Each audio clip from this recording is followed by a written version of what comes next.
حکیم لقمان فرماتے ہیں، آخر وہ کون ہے جو سمندر کی لہروں پر عمارت بنائے؟ یہ دنیا اسی طرح ہے، تم اسے جائے قرار نہ بناؤ۔ ہلاک ہوا وہ بندہ جس کی زندگی کی تمام کوششیں صرف اور صرف دنیاوی خواہشات اور لذات کے لیے ہیں۔ کتنے تندرست جسم، خوبصورت چہرے اور شیریں کلام کرنے والی زبانیں کل جہنم کے طبقات میں پڑے چیخ رہے ہوں گے۔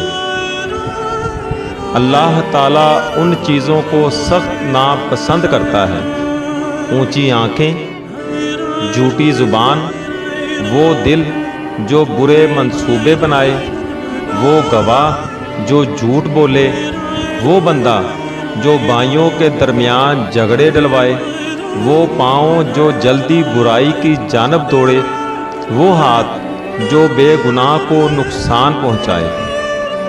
انصاف کرنا اور سچائی پیش کرنا اللہ کے نزدیک قربانی کرنے سے زیادہ پسندیدہ ہے۔ جو بندہ علم رکھتا ہو اور عمل نہ کرتا ہو، وہ اس مریض کی مانند ہے جو دوا رکھتا ہو اور استعمال نہ کرتا ہو۔ جو انسان انتقام کی یاد دل میں بساتا ہے، گویا اپنے زخموں کو ہرا کرتا ہے۔ جہالت بے فکری کا گہوارہ ہے اور بے فکری راحت و آرام کا بستر۔ چلتے ہوئے عورت گردن اوپر اور کبھی نیچے کر رہی ہو تو سمجھ جاؤ وہ عورت لائق بھروسہ ہے۔ دنیا کا سب سے آسان کام چپ رہنا ہے، اور چپ رہنے میں سب سے زیادہ نفع ہے۔